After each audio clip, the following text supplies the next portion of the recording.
Tere kõik head tervisesõbrad. Mul on väga hea meel teatada, et Terves Kehas Terve Vaip on tagasi teiega Eestimaal Raadio 2 eetris ja natuke teises formaadis kui see, mida me oleme varasemalt teiega teinud. Et kui muidu käisin mina igal esmaspäeval Raadio 2 otse-eetris rääkimas erinevatel terviseteemadel, siis sel aastal oleme otsustanud Eevaga teha asja natuke teistmoodi. Mõtlesime, et oleks põnev tuua raadio ja videopildis teieni.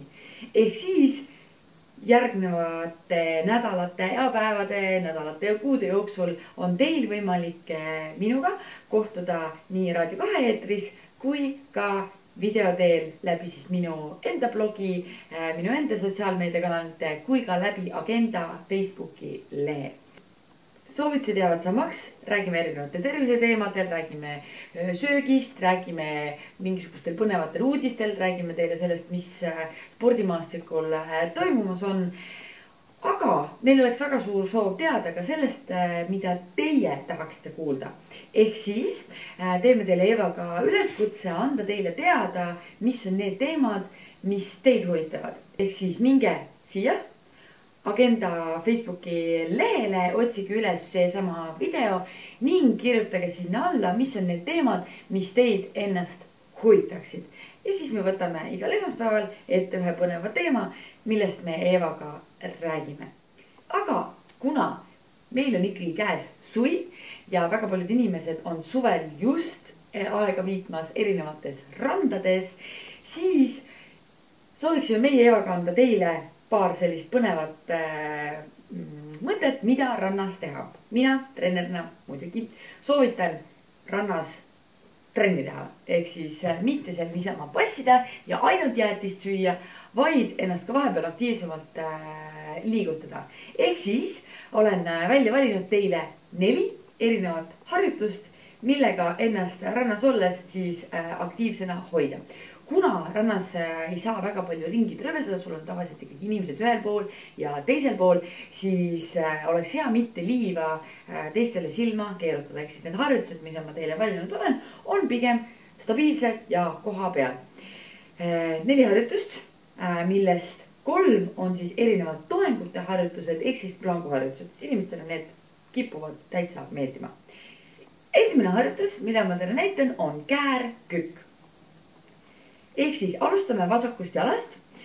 Sa astud vasaku jalaga sammu ette ja jälgid, et raskus oleks just vasakul jalal. Et sa võid seda katsetada ja kontrollida tõstes tagumiseks paremast jalga kergelt maast lahti.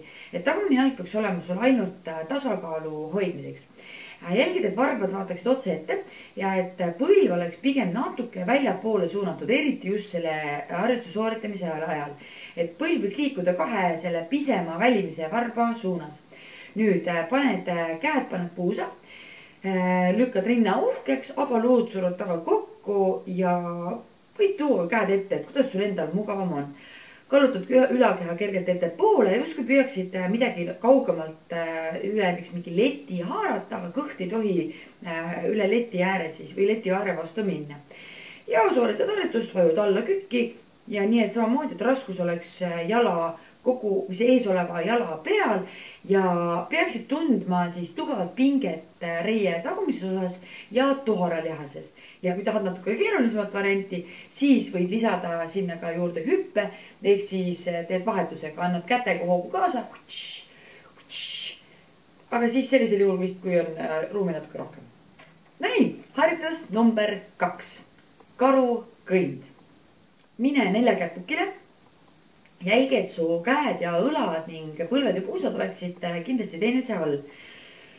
Leiad endale sellise hea positsiooni, jälgid, et kerelihased oleksid tugevalt aktiveeritud ja alustad liikumist. Kas siis ette ja taha või küljele ja tagasi. Et ma soovitan alustada vastaskäsi ja vastasjalg tööd, aga kui sa soovid sellist raskemat versiooni, siis võid liikuda ka sama käsi ja sama jalg, aga arvesta sellega, et see nõuab sinult palju suuremat tasakaalu hoidmist ja paremat füüsilist võimekust. Et jälgi, et sa liiguksid nii maa lähedalt kui vähegi võimalik, et siis põlved oleksid peaaegu et põrandas. või siis liivas, ütleme niimoodi. Ja pilk suunatud otse ette, kerelihased hoitud, tugevalt fikseeritud. Ja muudkui kõnni, sa võid kõndida näiteks 4 ette, 4 taha või siis 10 ette, 10 taha. Oluline on see, et puusad oleksid stabiilsed, puusad ei liiguks kaasa. Harjutus number 3 ehk siis toeng-lamangu kombo. Algasend on toeng-lamang, võtad ennast sirgetel kätel toeng-lamangusse. Nüüd, väga hästi oluline on see, et jälgi, et vaager oleks neutraalses asendis, ehk siis selg ei oleks liiga nõgus ja selg ei oleks liiga kumev. Kehakeskus peab olema aktiviseeritud. Ehk siis see tähendab seda, et kogu kerelihaste kompleks 360, mis siin selline korsetilihaste kompleks on tugevalt hoitud nii selja, kõhu, külje kui ka toorelihased ja ka reielihased.